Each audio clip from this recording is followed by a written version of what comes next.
just a little bit more about Atif.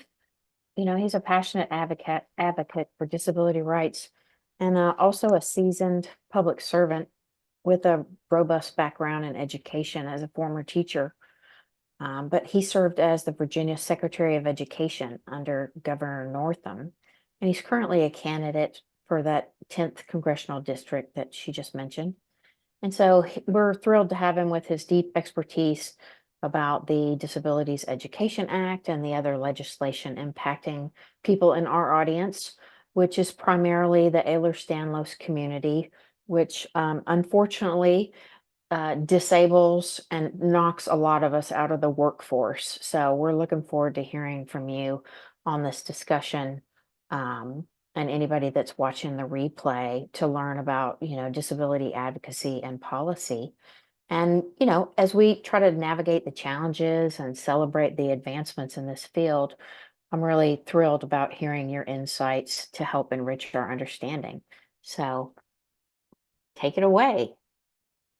Well, thank you so much for the kind introduction, and Thomas, thank you for facilitating this. And really delighted to be here with the DC EDS and HSD support group. I had a chance to read a little bit about the group just to kind of gain some insight. So thank you for everything you do for your community and to really bring everybody together. My background is that of an educator. I specifically, working with members of our community who have certain needs, and with disability services. I believe this is a civil rights issue. I am big on really looking at systemic injustices that exist in our society, and really leaning into them.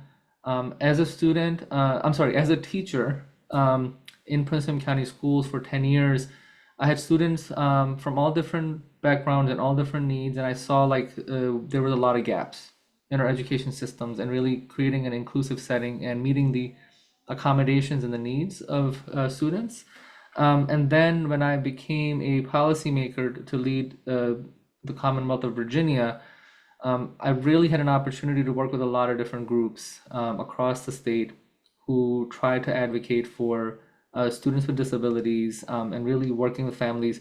One of the things that the most challenging time that I saw for families and for students was during the pandemic, because we had to go to a virtual setting.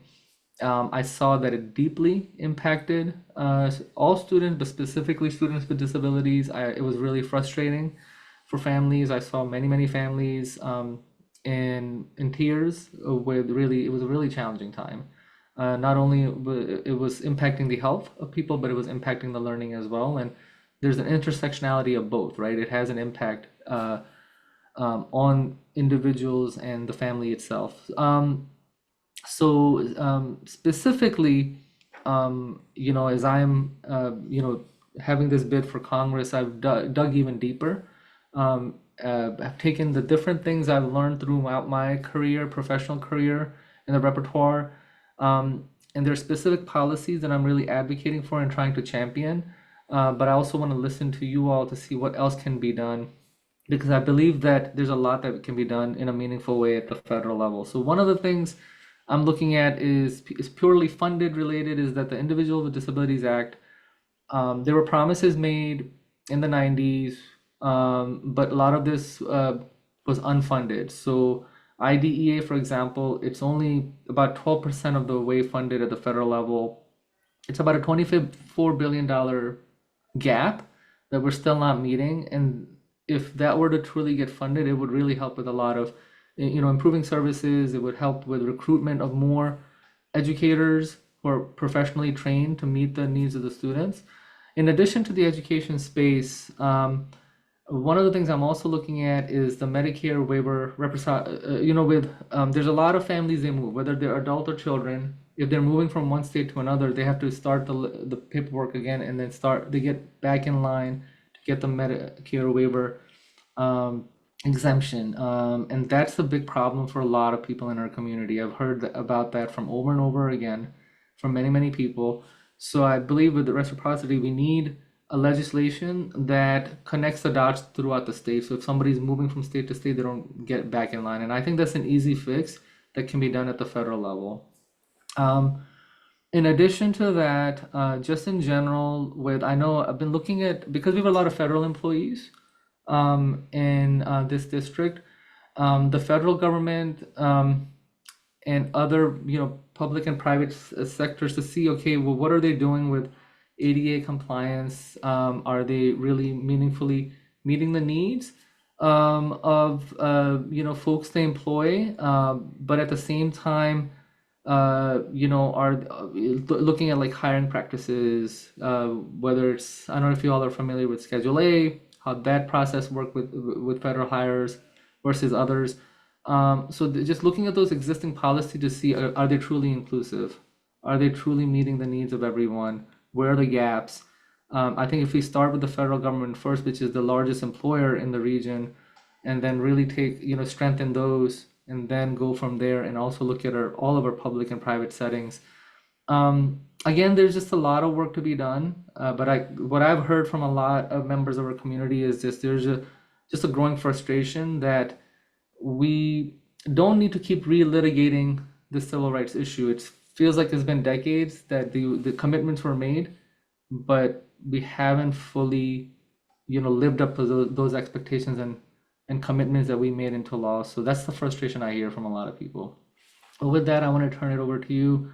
I want to learn a lot about, what ideas you have, what are you going through, and so forth, and would love to incorporate some of that in our existing policy agenda. Thank you. Yeah, thank you for being here. Um, we have a few people on, and then there'll be some watching the recording. But one of the questions that people ask all the time, first and foremost is, if I'm still working, and I have Ehlers-Danlos, um, what are some potential like workplace accommodations that are, reasonable to request when you have, like a physical muscular disorder that also has, neurological and cognitive um, impact on your ability to work. Do you have any resources or suggestions on workplace accommodations? Thank you. That's a great question. I think that whether it's virtually like remote work now, a lot of settings are going there, or whether it's in person, going in person, I think that employers should make those accommodations in a meaningful way, and there should be an individual conversation with that employee and human resources to say, okay, well, what are your needs? And how are you going through? And there should be regular check-ins. I think it should be really embedded in the policy that there's regular check-ins. And I think that if this policy can be scaled, and if it's done, at least let's start with the public spaces, right? And I think the federal government is great where we look at existing policies and really scale that because we have a critical mass of people. Then you can take that, if you set a gold standard, and that can be replicated in other industry areas. But I think that the key is really working with each individual and the human resources and the supervisors really fully understanding, okay, what are those needs, and just having regular conversations because those needs might evolve over time too. So that's the best practice that I've kind of observed and folks have suggested. But I'm here, happy to listen to you to see if you have any other ideas. If I'm missing anything. Yeah, I know We, the workplace accommodations can vary dramatically because people with EDS kind of tend to be on a full spectrum of, this part of their body may bother them or they may have this symptom and it's completely different from the other person. So it's difficult to have kind of like a standard protocol. And so an individual basis is great. Is there anybody that is on the call that would like to have some input or ask a question?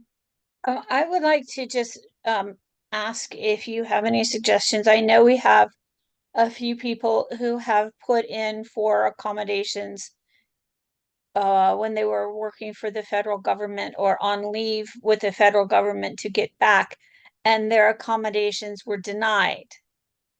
sort of basically forcing them out of their job.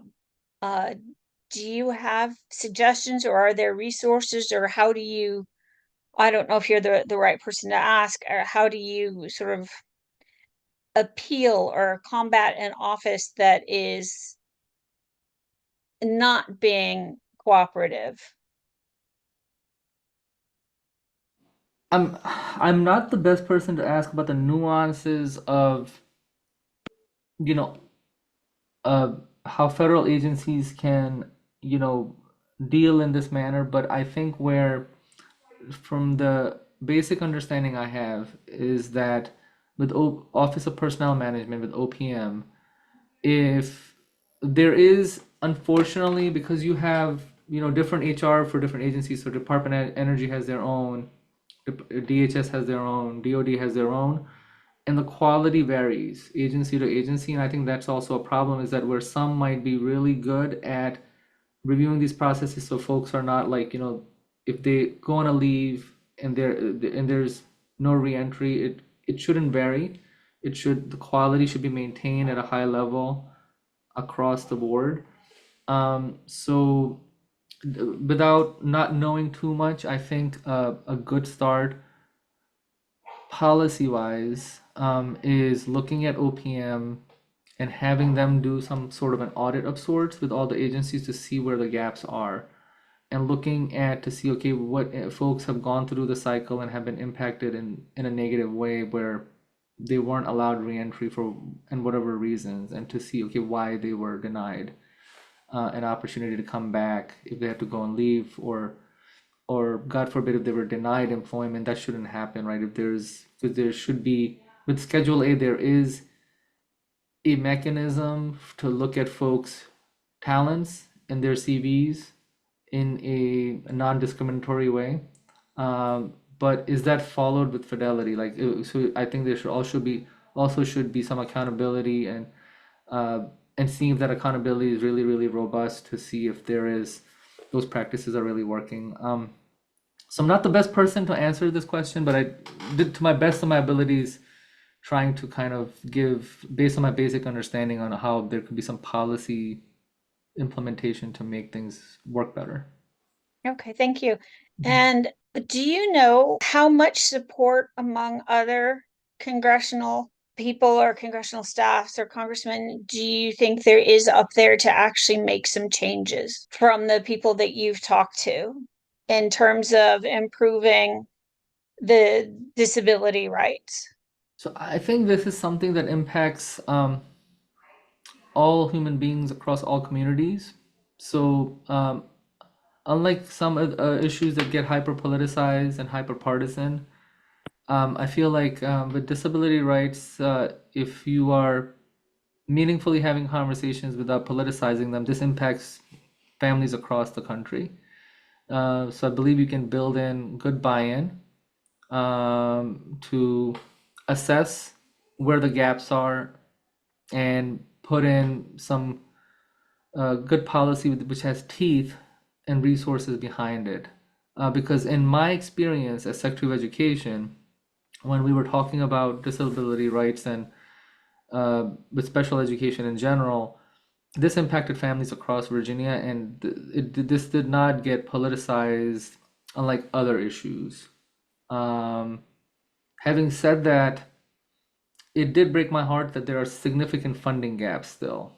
And I don't know why they exist, because this is not a politicized issue. And I feel like the reason they probably don't exist is that we don't have many champions that have fully leaned in. We have a few people that might be in Congress that might have leaned in, but I think we need more individuals that can really champion this, because again, to my earlier point, this is a civil rights issue. This is a systemic injustice where we really have to fully lean in, and it can't be an afterthought to other policymaking. We really have to center this. So we just need more champions there. So let me ask a follow-on question. In today's, political climate, say that what you say is accurate and correct, that, this is not a political topic. um, besides funding, what's really like the biggest hurdles facing disability legislation? And, what ideas do you bring to the table, that you could bring and champion? I think in addition to funding is awareness too of the nuances of different types of disabilities, because um, I actually was on a call with one of my closest advisors who's a school board member in Prince William County. His son is, on the autism spectrum, and we were talking, and I was actually getting some advice as I was preparing about EDS and HSD. So even though he has a child there, he did not know much about it, right? So even in the our ecosystem and so forth, we need a deep understanding of different types of situation that people are coming from. So I think awareness and more education is critical to fully understand what are the different types of situations that individuals are going through.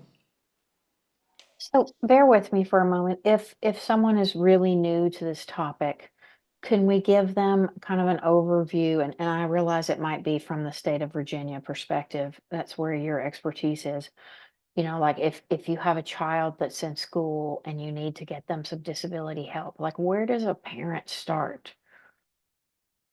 So an overview is that there's a child study that takes place uh, that the school does. So they have special education departments, for example, experts, um, and to really see what kind of accommodations they need. And there's a collaboration with different systems too, right? So it's not just limited to the school setting, but it's the healthcare system also plays a role, and it really depends on the types of accommodations. Then they have individual education plan that is set to provide those accommodations.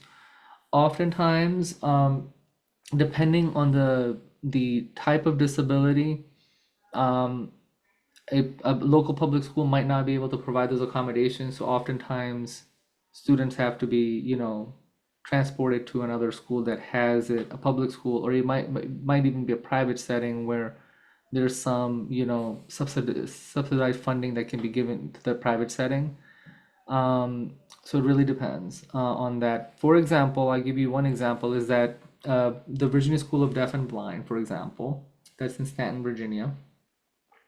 Many folks who are in that situation, they actually live on campus on that school. I visited there many times, and many of the local communities of the public schools, they just don't have the expertise and the accommodations, and that especially that one-on-one support.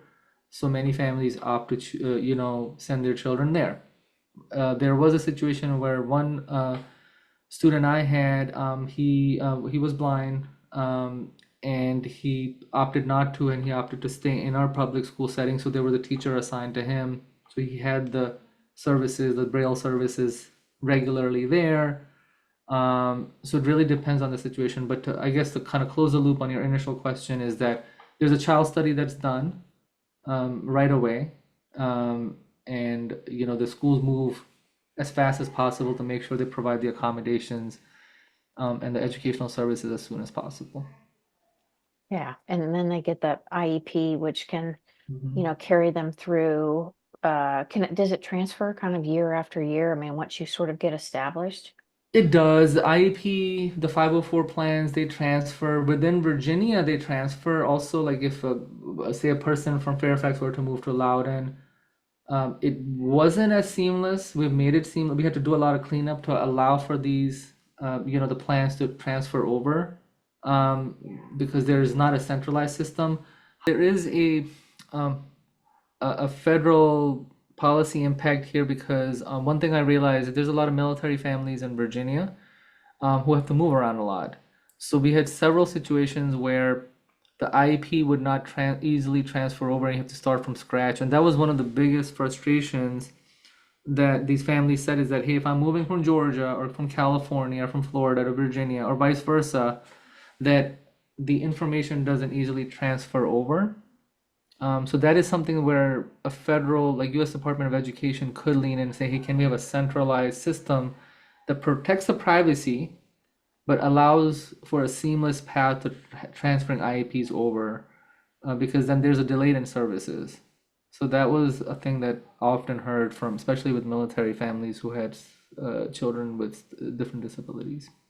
So you're saying that's an ideal that they're working towards that's not yet in place. Is that correct? That is correct. It's not in place. So that's a big gap. And that's something that I've talked to the US Department of Education about, is that can we have one system? I know that states have, this is a states' rights issue and it's local school boards dictate educating children, but you have a federal law here, um, and the systems are not speaking to each other. So there's a big gap in services when families are moving from state to state, and it takes the new state, especially if it's in the middle of the school year, it takes time to catch up. So weeks might go by, and a child might not get their services that they have the right to. So if there was one centralized system to pass the IEPs from state to state, it would solve the problem. So is there any advice that you have for families that might be in that situation, even though it's temporary until that fix comes about? Like, what can a parent do? I mean, if they're moving from one state to another, do your best to kind of talk to the future state that you're going to be moving to and notify the school that we're moving. Parents, even if they're proactive, and it's really on the policymakers to change the system and the rule and the laws, right? I think the onus should not be on the families. They can do only so much. So it's unfair for families to expect to jump through hoops. They're already jumping through a lot of hoops already. Yeah, yeah, absolutely. But particularly in the EDS community, a lot of us are really familiar with having a lack of resources or information, and we have to take action and become our own advocates, particularly for our children, getting medical care and things like that. So I just thought if there was something that you could suggest, that might be effective. Um, we've talked a little bit about, like workplace accommodations, particularly federal employees. We've also talked a little bit about school and, student accommodations. And then, maybe there's something that we could discuss, in your view, Atif, about what kinds of critical steps that policy makers can do to kind of improve this school and workplace protections for individuals with disabilities. I mean, are there clear, easy wins? I think there are clear, easy wins in a few things if we centralize information sharing and systems. So I'll start with the education, which is, a little bit more knowledge, is that again, sharing of those individualized education plans across states. Two, I think that the Medicare waiver reciprocity exemption, right? If you're traveling state to state, so you don't have to jump in line. I think that's easy wins right there. Mm-hmm.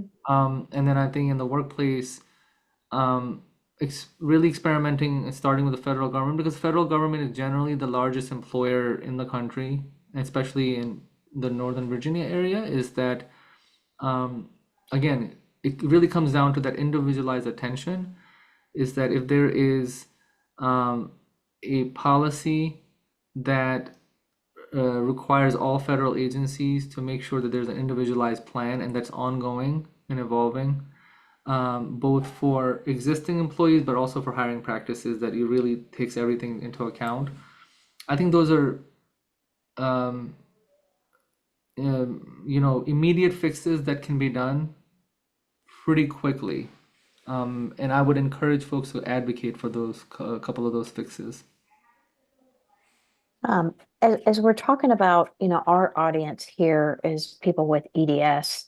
I saw recently within the past couple of days, and you're probably not familiar with this, but it was some medical research that came out from the Research Institute from the Casa Colina Hospital and Centers for Healthcare in California.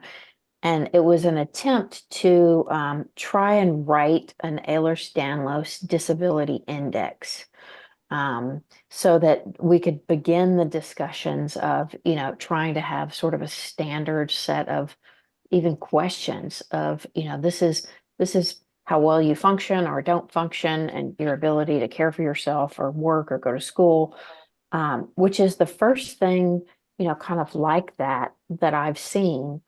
And then you may or may not be aware that a couple of years ago, the National Academies for Science was asked by the Social Security Administration to do some research on, what is this thing that's EDS and connective tissue?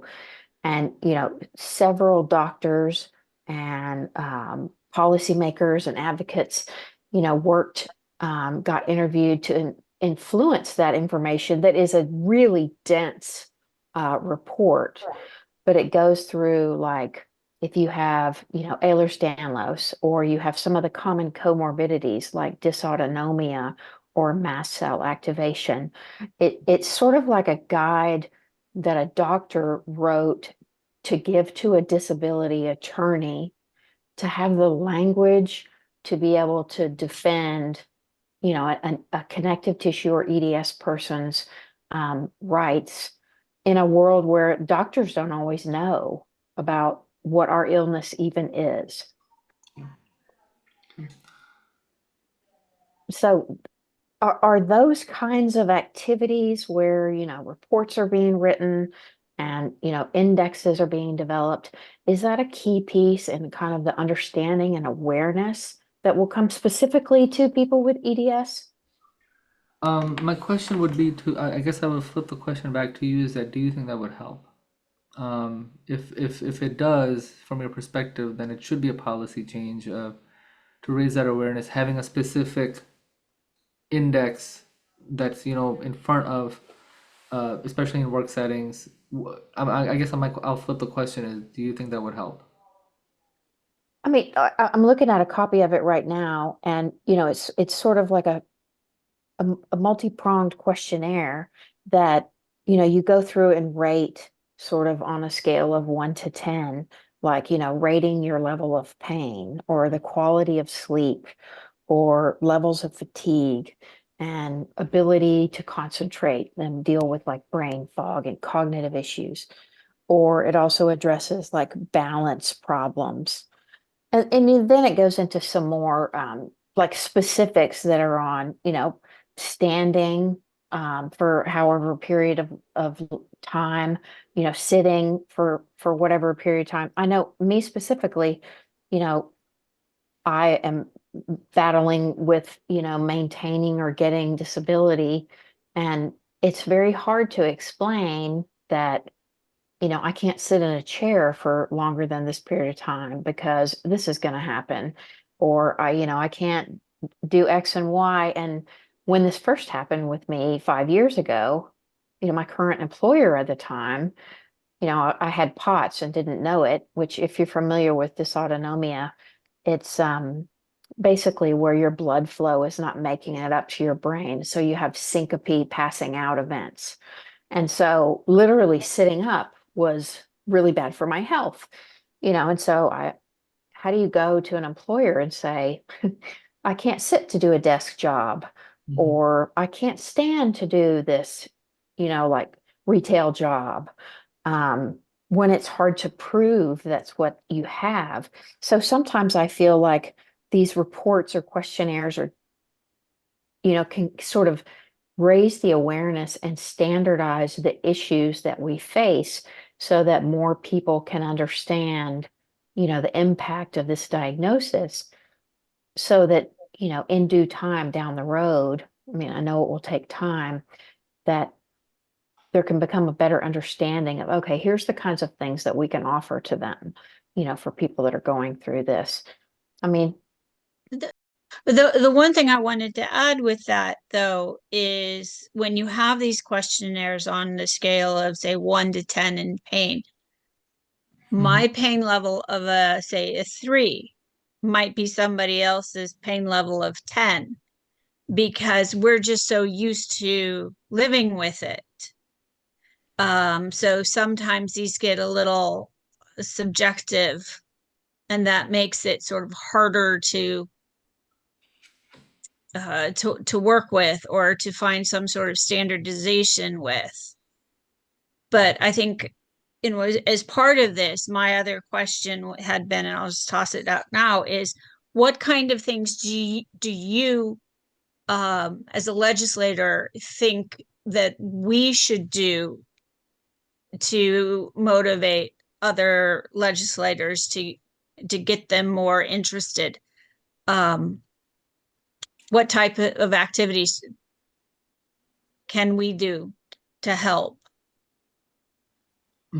I think so one of the things I'm thinking as y'all are um going over this is that yes, I understand the subjectivity piece and pain threshold is different for folks. And but I'm thinking for young children who are new to like schooling, and they have a tough time explaining what they're going through, right? And they might not have received the diagnosis because they haven't lived their life to really have a proper diagnosis. So like I even think about my own children, as they were growing up, is that when they're young, they don't have really a good way they can explain, okay, what is their body going through.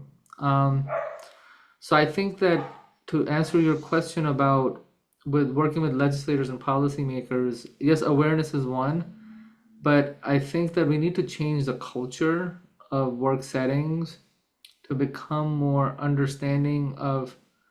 I feel like that each, you know, I think that we are in this culture where it's not fully inclusive of thoroughly understanding what an individual is really going through. I think it's too restrained in a way and kind of suffocating in a way. We have to unleash that and change the culture. So I think there is a cultural dynamic here too, in addition to just awareness, policy making, budgetary things, is that we really need to drive home that hey, there needs to be a cultural change to see, okay, if we want, and what legislators, as you talk to them, is that they use a lot of language about return on investment and productivity, right? We're talking about people in our society, human beings, who want to contribute in different ways in workplace settings and their talents, and we want to make it as seamless as possible for folks to be included in that, while realizing that folks might be going through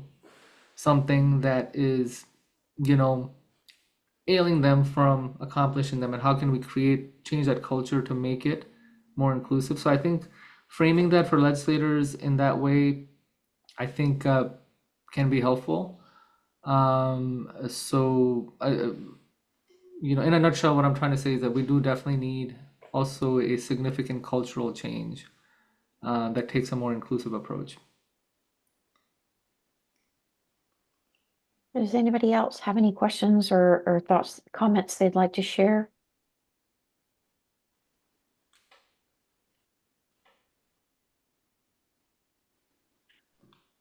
I'll keep asking questions. I know that there is a great deal of attention recently in terms of, diversity, equity, and inclusion. Like corporations are setting up, DEI offices and, things like that. And there's some more attention to a subject that has long been overlooked. Do you believe that that kind of movement of, DEI, is it missing the A for accessibility? Is our crowd, should we be included in any of those discussions for disabilities and accessibility? Whether it's wheelchair ramps or, e-readers on your laptop or, whatever it is, it seems like that's a really big piece that's missing from a culture shift that's happening. So I think I've seen some of the framing where DEIA is been added, but by some in some spaces as opposed to others. That's why I lean towards using the word justice, because I think that it incorporates uh, in a best way all of I truly believe that when it comes to accessibility and when it comes to disability services or lack thereof is a systemic injustice. I truly believe that, because we are not, whether you're talking about accommodation and accessibility and acceptance, we are light years away from where we need to be. I think we folks have talked a big game. I think there's a lot of lip service. I think there's a lot of performative things, um, and we're just not, doing a good job. So that's why I really start with justice first. But to answer your question, yes, accessibility should be part of the overall discourse with DEI. Yes. Yeah. Um, as we're getting ready to wrap up here, and thank you so much for your time again, and for everyone that's joined or that will watch the recording afterward. Are there things like a call to action that you could share with our patient and family community, for people that maybe want to do something or get involved, in disability advocacy, whether it's local at their school or their employer or on a state or national level? Like, are there things or organizations that you would recommend that they could put their energy towards? I think there's a lot of different advocacy groups. I think that I'm really big on building coalitions and bridges. So I think that other organizations or movements that are really talking about injustices, kind of aligning with them, and you know, allyship is important in our society because we're stronger together. So there's no shortage of injustices in our society, and therefore, as a result, a lot of organizations or movements form. So I think aligning yourself with that, is important. So that would be my overall call to action. I don't have a one specific one on top of my head. Yeah, I mean, there's so many. I just didn't know if you had recommendations on, if there are people listening that, want to do something as a result of hearing what you've shared tonight, what could they do? Yeah, I think just aligning yourself with other forms of injustices, and then just seeing what other organizations in general are advocating for disability services. I know the disability can of worms has so many worms in it, from policy and legislation to, simply applying and appealing and, payments. And there's so much that we could probably spend several hours talking about this subject. One of the issues that gets brought up quite a bit is disclosure of illnesses, when to disclose, and if to disclose to a potential employer as well as employees, and colleagues. And we recently had somebody who disclosed and then was fired. So do you have any thoughts on sort of that issue? Or, I know people don't have to disclose their illnesses, but from the perspective from what you've seen, is it better to go ahead and do that or to wait? It's That's a tough question because there's a lot of legal nuance there too, and I don't want to give any bad feedback. I mean, I just think that nobody should be, face adverse impact based on if they're dealing with some kind of a disability or an illness, that there should be an adverse impact, would they lose their job or there's adverse action from their employer. Um, I say that with the caveat that when the pandemic was happening, for example, right? If somebody, there are also folks who are, immunocompromised, and folks were resisting to, not wear masks, not do social distancing, not get vaccines, and that would have an adverse impact on folks who are compromised. So it's a very tough question. I'm going to be honest with you on when and when not to disclose. it's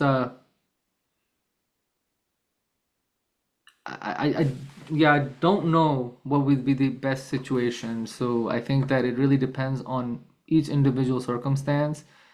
Um, if we can, I guess the only thing I'll say is that work settings should put the humanity of each individual at the forefront and not try to take any adverse action against that individual, especially if they're not trying to do harm to anyone, right? If they're dealing with, you know, a situation where it's impacting their abilities, but if we can create a more inclusive, accessible, and accommodating setting, and you know, really try to preserve a person's job, that's a humane thing that workplaces should be doing.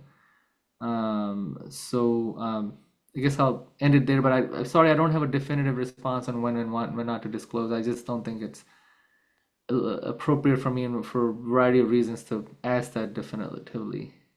Yeah, Okay, it's well, thank definitely you for your thoughts. sorry, it's definitely a really challenging question that does go around our conversations on a regular basis because, like you said, there's the ideal of what a corporation or a school system should do, and there should not be adverse effects. But we all know they absolutely happen. Right. And this injustice is definitively systemic. Right. And we thank you for being here, and we applaud you for carrying this cause forward, and hopefully being able to champion for disabled people, particularly with like invisible illnesses like Ehlers-Danlos, in the future. Thank you. I hope to stay in touch with you all and you know, be a good friend and partner in whatever things we can move forward. Thank Fantastic. you. And just FYI, in case you did not know, May is EDS Awareness Month. Thank you. Thank you for Another letting- good occasion to get some information out. Okay, we'll definitely do that. All right, thank you for doing this, and thank you, Thomas, for putting it together. Thanks for having And us. we'll hopefully continue the dialogue. There we go. Bye, y'all. Have a good Thanks. night. Thank you, Good night. everyone. Have a good night, everyone.